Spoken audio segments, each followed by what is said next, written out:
naawa na din po ako sa aking asawa.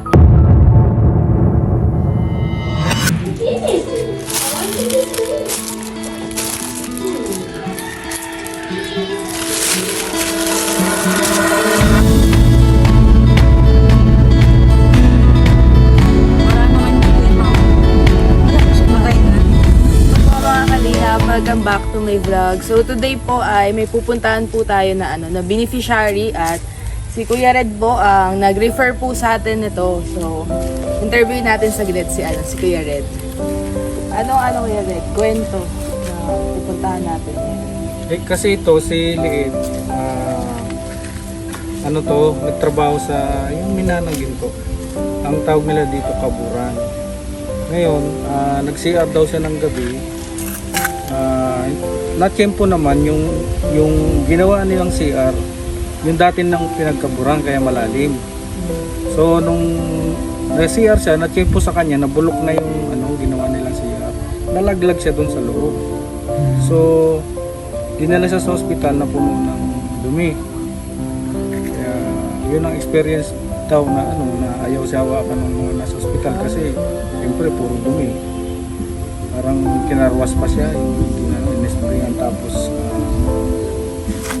yun nga, ang masaklap, kailangan niya ng medication kasi kailangan mapoperahan. Baldado siya. Hindi niya nararamdaman yung pag-iihig siya, pagdudumi siya. Kusa na lang daw nalamas. Ano yung naka-pampers? Ano binila natin? Oo. Bata pa siya kaya nanghihinayang ako kasi sayang yung future niya. Para matuloy niya yung pangarap niya. Tara, punta natin. Silipin po natin. At nag-ano po pala tayo, dala po tayo ng groceries at saka bigas para tulong po natin. Ito pong pupuntahan natin mga kalingap ay isang lalaking 21 years old at hindi na makalakad dahil sa disgrasya sa trabaho. Siya po ay nahulog sa malalim na butas at ngayon ay nangangailangan ng operasyon para makalakad muli. Opo. Ay, Lit. Gandang umaga po, sir. Yan. May kasama tayo si Kalingap Hana. Ay, hello po. Ginahirapan ko kasi po mag-upo ay. Ay, siya si Liit. Tika ko ni Kuya. Siya si Liit, Hana. Siya pala yun. Yung isa yung pinuntahan natin, Kuya Red, si Laki, no? Oo, malaki. Siya si Liit. Kamusta ka po, Kuya? Ilan taon na po pala kayo? 23 po. Ah, mas matanda pa pala ako. Tanda ka pa. Oo, 25. Ano pong Kuya, trabaho nyo ngayon? Wala po. Dito lang sa bahay. Kapo lang, higa, ganyan. Di pa rin di pa rin po ba kayo nakakalakad daw? Hindi pa po. Bali, pwede nyo po ikwento kung ano pong nangyari sa inyo kung ba't po di na kayo makalakad, di pa kayo makalakad ngayon. Kaya nga po nung nung nakaraan, sabi ko nga po na-disgrasya ako sa balon. At yun, balon na yun ay napakalalim talaga. Tapos, buti na lang, hinahanap ako nung pinsan ko, nakuha nila ako. Halos nasa 6 na oras ako sa ilalim. Ibig sabihin na walang ka ng malay. Hindi po, napatulog lang po ako sa ilalim. Nakatulog ka. Kung nabago pa, no? Opo, yung pangalawang bagsak ko na po, hindi na ako nakagalaw. So, gaano kalalim po yung yung binaksakan nyo? Nasa 2 palapag po yata. Ang taas.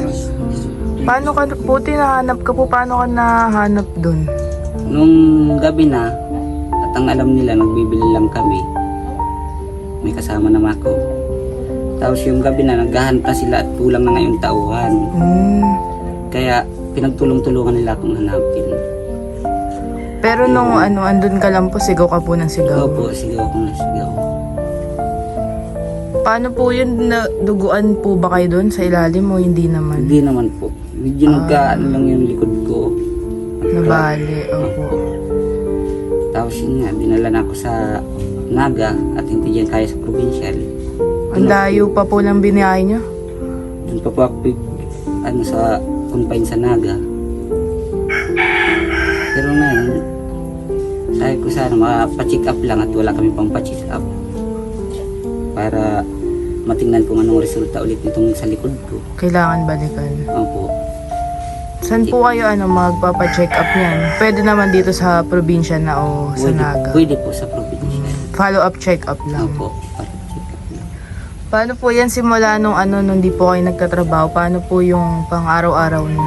Sa kapatid ko po, umaasa kami sa kapatid ko. May asawa na po kayo? Meron po. May anak din po kayo? Yung anak niya sa unang asawa. Meron po siya.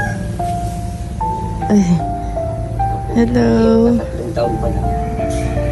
Asan po yung asawa niyo? Ay, pinuntahan po. Mabili daw po yun ng pangulam. Ito pong bahay na tinitirhan niyo kuya, sa inyo po ito? Hindi po. Pinatira lang po kami dito ng tiyain ko. Ilan po kayo dito sa bahay? 3 lang po kami. At yung alibing ko naman ang nag-aasikaso sa akin. Sa kanya ka umasa. Opo. Pero pag doon ako sa kapatid umaasa din sa kanila. Sa pagkain, dinadala nila ako dito. Ilang buwan na po kayong di nakakapagtrabaho?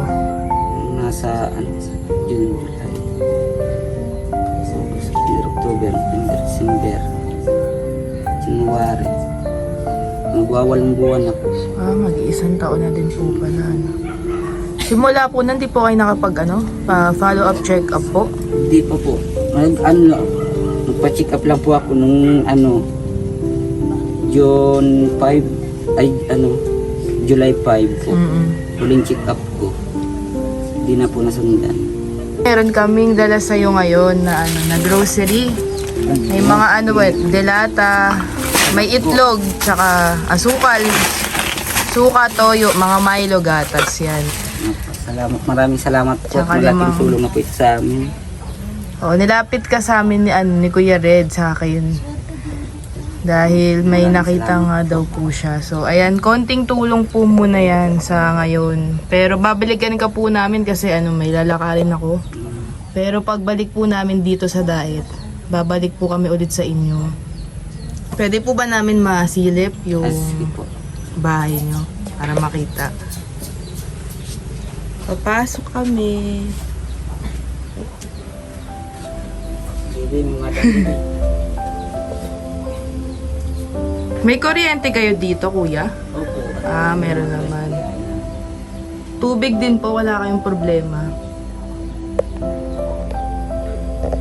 Doon po sa kabilang bahay pa kami. Wala po kayong tubig dito. Wala naman buhos.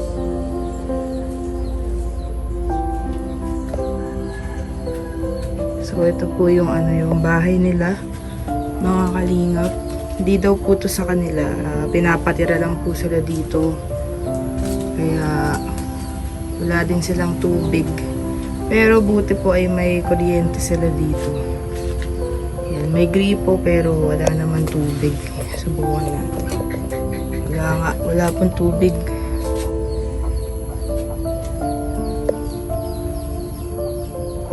Yan, ito po ang bahay ni Liit. Dito po sila nakikituloy ngayon. Buti ay pinatira po sila dito.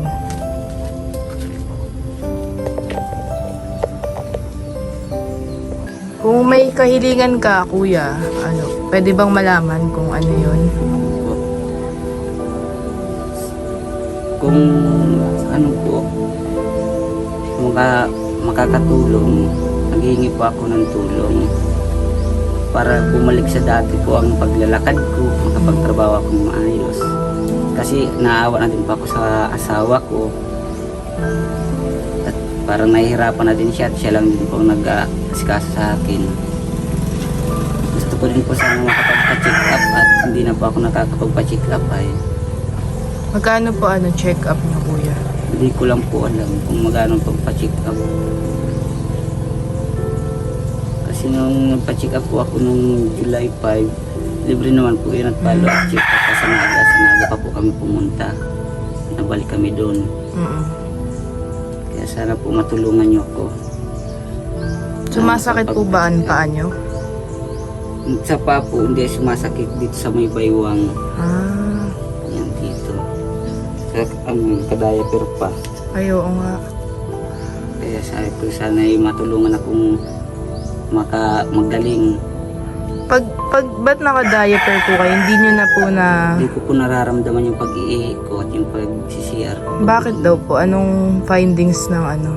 Ang sabi po ng doktor, may naipit na ugat sa likod ko.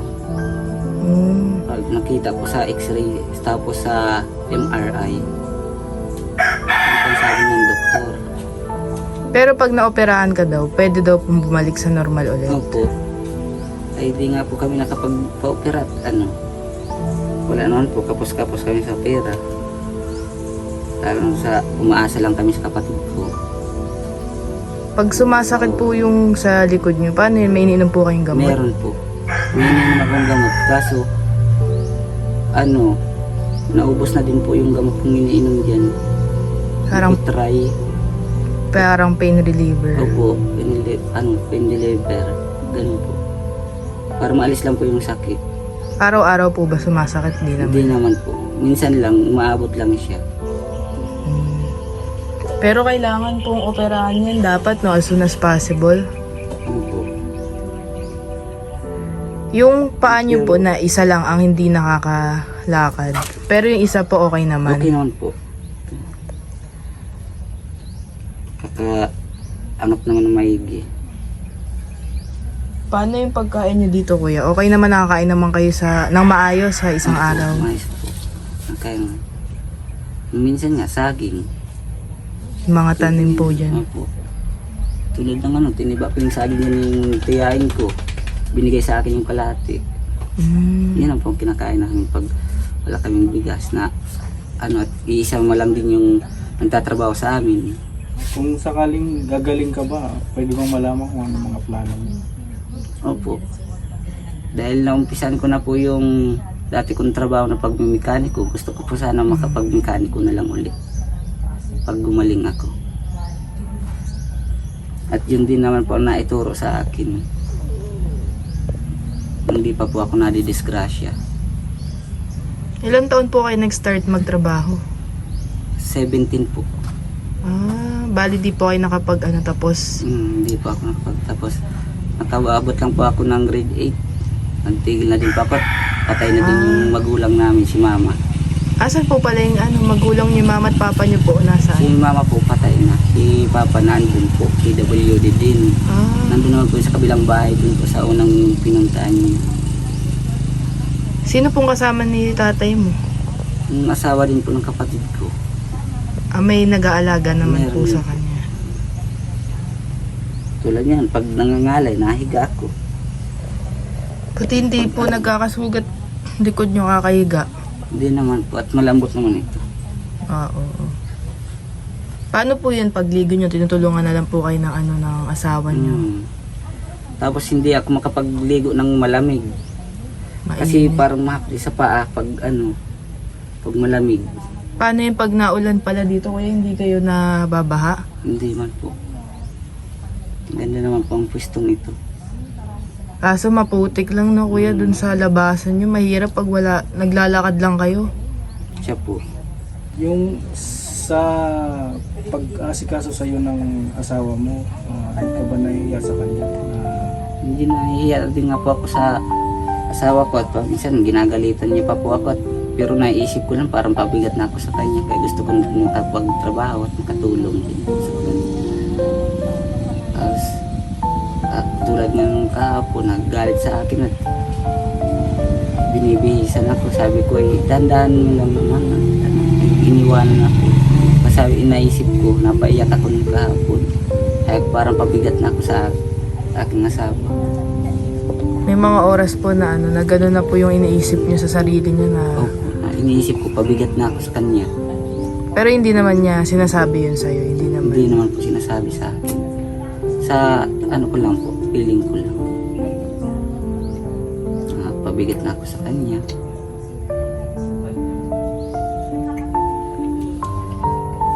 Nahihirapan man na din siya nagagawa dito sa bahay. Mag-isa lang. At Yung anak niya maliit pa naman po. Hindi pa makatulong. Nag-aaral na po ba siya? Hindi pa po. Paano yan kuya na pag ganito magdamag lang po kayo nasa ano? Dito lang po ako sa loob. Oo. Baka mapanood ng asawa mo to, mag-message ka sa Oo. kanya. Sabihin mo na lang na pag maling ka, babawi ka. Message ka sa asawa mo. Mahal. Hayaan mo at pag ako gumaling, babawi din ako sa iyo.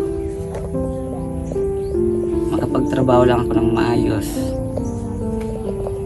Kaya sana po matulungan niyo ako at naawa na din po ako sa aking asawa. Yun lang po. Ang message ko sa asawa ko. Kuya, huwag kang mag-alala. Babalikan ka namin dito pagka balik namin ulit sa'yo. At syempre sana kung wala man wala mang Ganito na lang kung sa mga kababayan natin dyan na yung sobra-sobrang blessing, nilalapit namin sa inyo si Liit, no? Kasi sayang naman yung nga eh. bata pa ito, sayang yung kinabukasan, no? Saka may umaasa sa kanyang bata. Sana matulungan. Ayan. At yung sakripisyo ng asawa mo, no? Salamat din, at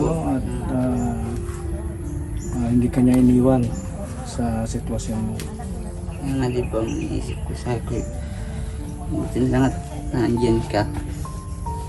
Hindi mo ko iniwanan kahit ganito na sitwasyon ko. Talagang lumalaban kami sa hirap at ginahawa. Doon mo susubok, no? Opo. Ang isang relasyon.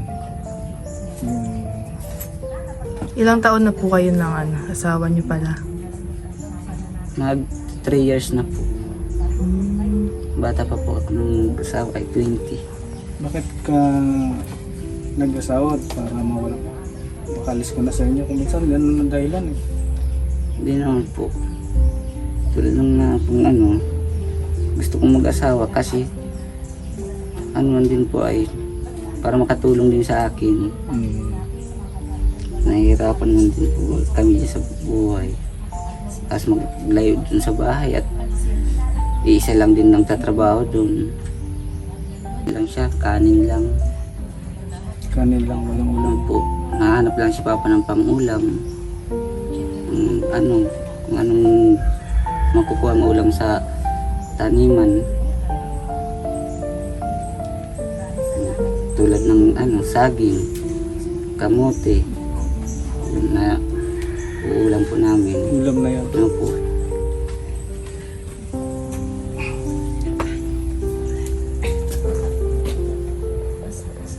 Ayun, Liit, salamat sa sa pag-share mo ng kwento ng buhay mo.